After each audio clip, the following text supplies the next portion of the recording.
الرحيم الحمد لله رب العالمين اتشنياري ما فوي كاكن باشيتي تغمركدو دونك يبي سغول ما الحمد لله كنت من بييرا ما سيني بي جوغدي Cinéma à la boulot. Cinéma à la boulot. Ah, d'accord. Cinéma à la jambe, à la boulot. À bébé à la boulot. On te voit. Et j'aimerais. Donc on est mort. Koni fianto ko kogo bina belela. Ko takanani d'abord. Ni fianto ka? Kogo. Koko. Kogo ke? Na kogo. Kogo mu dona la. Na ka kogo bina belechela. Ko takanani d'abord.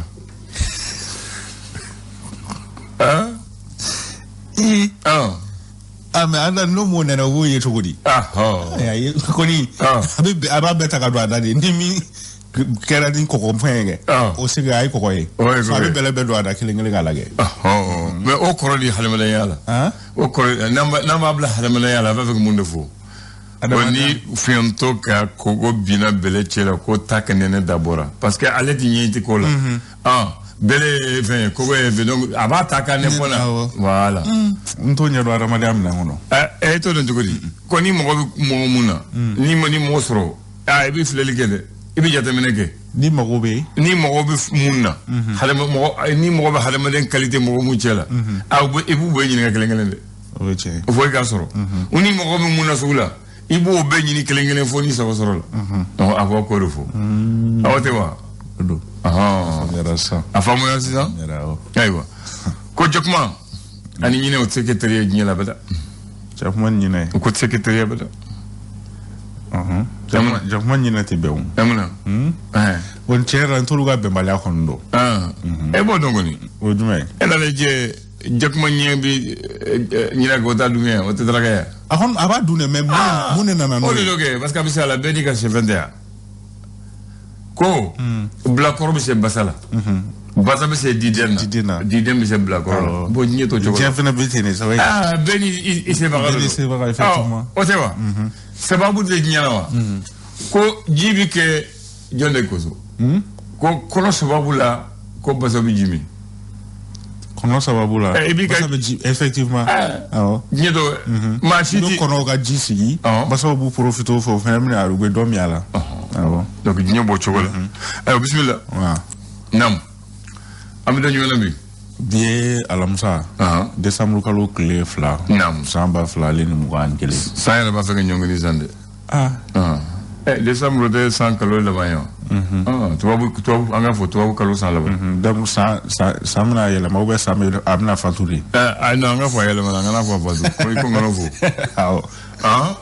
ça mena yela ma hadama dem bi fatu Yiribisa voilà kalo be sa fene ko chegana bi ban dime ay ma fefo chegana bi ban le okote chegana bi ba ko abana e chegana do ba fa abana parce que dente mutote sangele sandru mabu nyini ko côté ni côté le mabu nyini ko aruna beni soya ay na ma fo haruna ko so de am bo manaw ko kuma de la aya chegana ko ni chegana fo ba fa abana abana koroni atale ko fufuiti musote dente fuite côté sandru santan ko ni mo mutu do ni to ko mo ma yarte mo wenyi ni ko bon ni dembi bolali tani ko ka sande voilà wala mo ba fo chegana bi ban ko musote ki bi fatu voilà Allah kana mo shifa kan chegana yala amin ya rabbi écoutez comment va muna comment du côté comment na fo chogoro maintenant ko yiribisa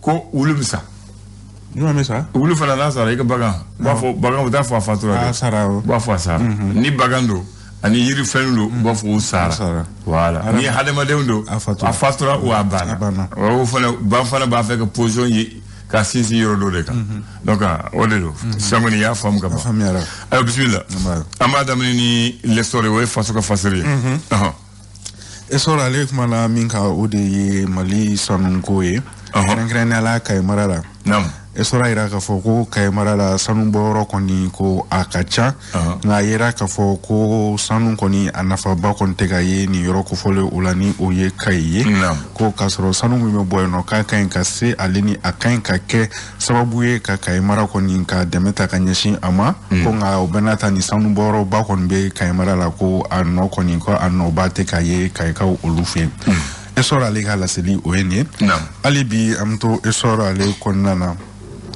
kolo min bɛ n'a bɛ fɔ ma ko fusil Mali ale kɔni ye dasumunsumuni kɛ n'a bɛ fɔ ma ko sondage kɔni kɛ ka yira k'a fɔ ko Malien miliyɔn 4 olu kɔni y'a yira k'a fɔ ko ka min bɛ tali kɛ camancɛ fanga min ni an bɛ a kɔnɔna na ko ka dɔ fara a kan fusil Mali nin ye ale ka sɛgɛsɛgɛli ye ka bɔ esor ale kɔnɔna na an k'o bila kɛrɛfɛ l'indépendant ye mun sɛbɛn indépendant ale kumana fɛn min kan an bɛ wagati min na ko sisan ko gɛlɛya kɔni bɛ politique tɔn bɛ n'a fɔ ma ko URD ko gɛlɛya bɛ a kɔnɔna na ka sabu kɛ ko o kɔni gɛlɛya bɛ tali kɛ fɛn min na o de ye Soumaïla Cissé ni ala kɔni ale ka kalifa minɛ la salongo ni URD ɲɛmaa kun don ko gɛlɛya kɔni bɛ maa minnu bɛ se ka sugandi k'a bila ale nɔ la ko o kɔni hukumu kɔnɔna na ko gɛlɛya bɛ maa min yɛrɛ ni o bɛ a ɲɛmaaya la fɔlɔ sani sugandili kɔni ka kɛ n'o ye professeur Saliku Sanogo ye ale ye laseli dɔw kɛ k'a yira k'a fɔ ko baaraw kɔni bɛ ka kɛ cogo min na ko a b'i n'a fɔ janfa kɔni bɛ a ko kɔnɔna na ka sabu kɛ bɛn tɛ ka se ka kɛ mɔgɔ kelen kan min bɛna se ka Soumaïla Cissé ka ale nɔra bila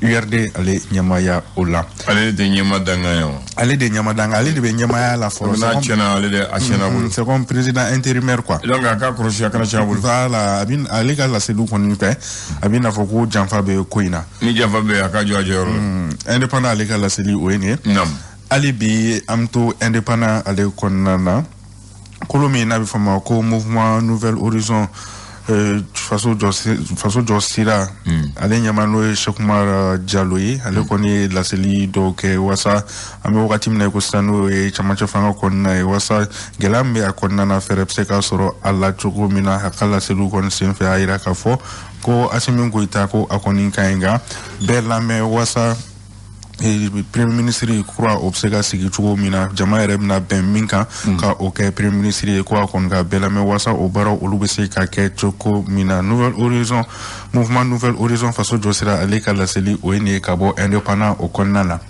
hali bi an bɛ to indépendant kɔnɔna na sisan an bɛ taa marché rouge la Bamako yan nɔ a yira k'a fɔ ko maramafɛn dɔw fo ka taa se bɔrɔ kelen o kɔni ko falen no marifakisɛw olu la olu kɔni sera ka minɛ premier arrondissement mɔgɔw olu ka wuli ka jɔ sera ka kɛ sababu ye ka ni maramafɛn kofɔlenw ka dankari o la bamano ko ni ko bɛ lamɛn ko i bɛ fili la ni ko i bɛ bɛɛ lamɛn ni ko i tɛ maa si lamɛn fana i bɛ fili la a bɛɛ kɔni fana tɛ se ka lamɛn bamano ko tɛ ayiwa les échos wele les échos ale kumana fɛn min kan o de ye école karamɔgɔw ka lafasali tɔn min bɛ yen nɔ ni o y'u ka syndicat signataire du 15 octobre mɔgɔw ye olu kɔni ko bɛ baarabila dɔw la nka an bɛ wagati min na ko sisan ko baarabila kɔni ko u ye a ɲɔngiri fɔlɔ ka sabu kɛ ko u ka section minnu bɛ sigi marabolow la ni o ye région kɔnɔnaw ye ko olu bɛna masala ka se ka olu fana hakilinata dɔ don n'a nataw la u bɛna baaraw olu kɛ cogo min na les échos ale ka laseli o ye nin hali bi an bɛ to les échos o kɔnɔna na nka sisan an bɛ taa Mopti ka olu fɛ yen nɔ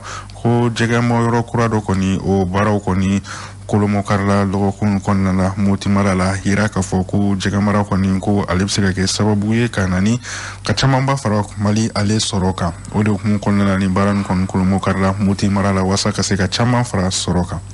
L'indicateur du renouveau ale ko di indicateur du renouveau ale kumana fɛn min kan an bɛ taa Kayi mara la kɛrɛnkɛrɛnnenya la segalakaw olu fɛ yen nɔ o dugudenw kɔni wulilen bɛ ka u ka nisɔngoya yira kɔni kan bɛ wagati min na i ko sisan ka sabu kɛ ko maa dɔw kɔni ko bɛ u fɛ yen nɔ ni olu ye binganiwale kɛbaaw ye ni u kɔni ko minɛnen don fintigilakaw olu fɛ ko nka an bɛ wagati min na i ko sisan ko o ma kofɔlen ko o bilala duguladenw kɔni n'o ye segalakaw ye o b'a yira k'a fɔ ko olu k'u ta fɛ ni ma kofɔlen olu ka bila ka sabu kɛ ko bandiw don tiɲɛnikɛlaw de k'u bɛ mɔgɔw faga fɛnɛ ko de hukumu kɔnɔna na olu k'u ta fɛ o ka bila nin kɛra Kayi mara la indicateur du renouveau ale ka laseli don hali bi an bɛ to indicateur du renouveau ale kɔnɔna na Sira mɔgɔw olu ye ɲangili kɔni ta ka ɲɛsin camancɛ fanga ɲɛma dɔw ma hukumu kɔnɔna na Mali ministre min ni ale ɲɛsinnen don Mali ni jamana wɛrɛ ko ye ɲɛnabɔli ma n'o ye Abdoulaye Diop ale kɔni wulilen bɛ an bɛ wagati min na ko sisan ka cɛsiri bɛɛ lajɛlen kɛ wasa ɲangili kofɔlen a bɛ se ka wuli cogo min na o hukumu kɔnɔna na kɔni bɛ ka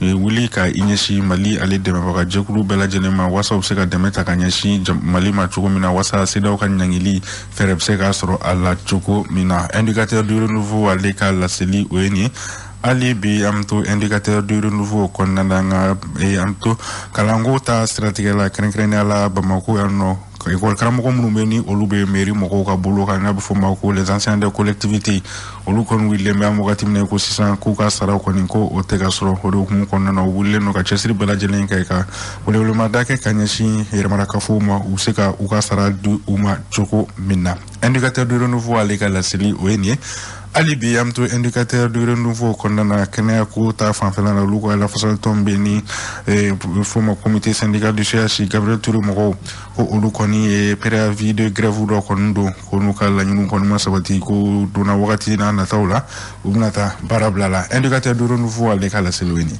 le 22 septembre ale ko di 22 septembre ale kumana fɛn min kan o de ye ko maa dɔw ka dɛmɛ talen ka ɲɛsin premier ministre ma n'o o ye Choguel Kogala Mayiga kɛrɛnkɛrɛnnenya la Seydou Traoré ni ale bɛ pɛrɛpɛrɛtɔ min na fɔ ma ko Adama ale b'o kɔnɔ ko o k'olu ka dɛmɛ kɔni talen ka bɔ yen nɔ u ye maa fila wɛrɛ olu ye laseli kɔni kɛ k'a yira k'a fɔ ko maa minnu kɔni ko n'u bɛ ka wuli ka jɔ sisan ko ka jɛmu fanga ni o ye démocratie ko ka o labato san 2021 kɔnɔna na ko sanni ko ka o kɛ ko munna k'u bɛ ka mankan kɔni ci premier ministre Choguel Kogala Mayiga la 22 septembre ale ka laseli o ye nin hali bi am to 22 septembre ale kɔnɔna na an bɛ taa mɔptikaw olu fɛ yen nɔ ko jɛgɛ mɔyɔrɔ dɔ kɔni ale baaraw olu nu donna dɔgɔkun kɔnɔna na walasa ka se ka camanba fara jɛgɛ ale sɔrɔ kan o ka ɲi comme ça sogo an b'o bila kɛrɛfɛ comme ça an bɛ se ka sogo bila kɛrɛfɛ ka jumɛn bila kɛrɛfɛ sogo ni jɛgɛ caman sɔrɔ la an bɛ sogo bila kɛrɛfɛ o la olu ka grève-ba in fɛnɛ u b'a dabila le challenger challenger ale kumana fɛn min kan ko de ye ko yuruguyurugu ale kɛlɛli hukumu kɔnɔna na ko gafe sɛgɛsɛgɛliw kɔni y'a yira k'a fɔ ko gouvernement ɲɛmaa ni o ye Dr Choguel Kogala Mayiga ye ko ale kɔni tɔgɔ bɛ sɛbɛn yuruguyurugu ko dɔ la ko nka ko o sɛbɛn o kɔni o bloquelen don tu tɛ ka se ka kɛ o la an bɛ wagati min na i ko sisan challenger ale ka laseli o ye nin hali bi am to challenger ale kɔnɔna na Musa Mara ale kɔni ye laseli dɔw kɛ a ka sabu kɛ wagati min a k'u welele pôle économique mɔgɔw fɛ o kɔfɛ a ye laseli kɛ k'a yira k'a fɔ ko ale tɛ jigin a yɛrɛ la foyi la ko je n'ai rien à me reprocher kɔni Musa Mara ni ale ka laseli o ye ka bɔ challenger ale kɔnɔna na hali bi am to challenger kɔnɔna na sisan an bɛ taa BMSSA ale kɔnɔna na n'o ye Banque Malienne de Solidarité olu ka ɲɔgɔn lajɛba ta ko 72 kɔni kɛra o kɛra sababu ye min tɛ maa min ni o ye Lafiya Koyita ale kɔni kɛra nin banque kofɔlen o directeur général ye ayiwa donc dɔ k'u kɔrɔsi n ko to k'u kɔrɔsi réunion ba fila kɛra directeur ba fila taara nin bɛɛ ye grève kɔlɔlɔ ye dɛ bɛden directeur ko bɛ taa retraite la BMS ta o y'o falen ni bɛden ta kɛ n'o bɔ dɔrɔn an b'a fɔ grève kɔlɔlɔ don bon grève dɔw kɔni bɔ a laɲini ye BDM directeur bɛ se ka taa cogo ne yɛrɛ fɔ n ko ni sabanan kɔni kɛra dɔrɔn an b'a fɔ grève kɔlɔlɔ don parce que grève ma diya u la o tɛ basi ye ayiwa Etienne Yare ayiwa bisimila a faamu na sisan i bɛ stade omnisport dɔn a bɛ min a tɛ ne Sugunikura kɛrɛfɛ yan a Sugunikura a kin tɔgɔ di a kin o kin tɔgɔ di Mɛdinɛkura wa e deli ka don a kɔnɔ e deli ka don a kɔnɔ stade omnisport Modibo Keita o de y'a tɔgɔ omnisport parce que sport caman bɛ k'a kɔnɔ voilà plusieurs sports ale dayɛlɛla le 2 décembre 1967 bi an bɛ 2 décembre 2021 de la 1967 oui ale dayɛlɛla le 2 décembre 67 a ka kabakuru fɔlɔ bilala le 12 juin 1963 donc san 4 de kɛra k'a jɔ san 4 k'a jɔ ale kan ka les deuxièmes jeux africains o de kan ka kɛ a kɔnɔ malheureusement yanni ale yɛrɛ ka ban coup d'état kɛra fanga yɛlɛmana jeux africains yɛrɛ ma k'a la tuguni ale bɛ yɔrɔ min na comme tu l'as dit, complexe omnisport. Parce que sport chama de bakuna. Allez du terrain monka, c'est 193 000 mètres carrés. Ensuite, dans un périmètre de 1800 mètres. Il comprend une arête principale qu'on appelle terrain de football. Avec des gradins qui peuvent accueillir 25 000 places assises. Un gazon et un tartan pour l'athlétisme. Ok? Il y a aussi ce qu'on appelle un pavillon de sport, des arts et de la culture. Salba Mumbe Karafela. Nyene Jesu Bebe Kala. Akara Aria, Akara Sport, Akara Culture, ou Nyene Jesu Sekakala. Il y a une piscine olympique. La piscine et puis de nombreux petits terrains de football et de handball. Un grand parking et un grand garage. On est là, follow. Maintenant, on a Moribo Keita Togola. Kuleta Keraou effacé Kaboala.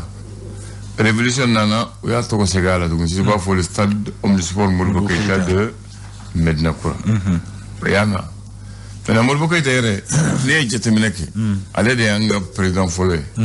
Mais n'y a allé. Fais Mumba Togola, à tes présidents si Togola. Oui, tiens. Et fin de Mumba Togola. Aéroport international Moribo Keita c'est nous. Très bien, on est fly. Mumba Togola Dougouné. Place de flan fait mémorial Modibo Keita. Mémorial Modibo Keita. Au fond, au mémorial ni Modibo et discours que n'a voyage mouke au photo le bal. Modibo Keita est régi da falem ba sans va jolendo. Effectivement. Très bien. Mumba Togola Dougouné. Bon, Akilita Tola. Akilita là. Et à l'avenir Modibo Keita. Ah ouais. Kata ministre de l'éducation d'Ala. Kata la banque BDM Séléganina. Elle est longue de 826 mètres. L'avenir Modibo Keita. Mumba Togola Dougouné. Deux bateaux là. Tourné. Flash bateau là. M'en voyez ça. Un tout le dos. Il y a le bateau Moribo Keita. Le petit bateau Moribo Keita. Oui. Avec le coro. C'était ça. Oh le coro oui. Il va carrer une gueule. Ah voilà. Bateau Moribo Keita. Ensuite, mon bateau là tout à l'avant. Il m'a dit que l'Assemblée nationale là. Bateau Yanoukachi. Oui, Turku Kelenga est rénové. Ndona kono. Sal Babel, Sal Dobe, quel est Maman Nazan, quel est Moribo Keita, quel est Hawa Keita. Il y a la seule Maman Nazan. Mais Sal Bilibili il y a d'où. Donc Sal Samarebe, quel est Hawa Keita Togola, quel est Maman Nazan Togola, quel est Moribo Togola. Donc il y a donc Nimbe Moribo Togola. Anaka Kansanga, ou qu'est-ce que tu me dis? Président Waraoube. Président Waraoube. Bon, mais président quel est Dobe? Allez de Mena Katemouka, mais il faut être à Togola. Moussa Traoré. Voilà. Faut être Moussa Togola. C'est un moyen. En tout cas, faut être à Togola. Ah, bon. Allez de Mena. Mena. Ani Mamé, fait Chamandaran Togola. Ou fait Chamaïra. Avec Chamaïra. Chama fait Chamambo Coronde. Alhamdulillah. Alors, Kambe. Tamba.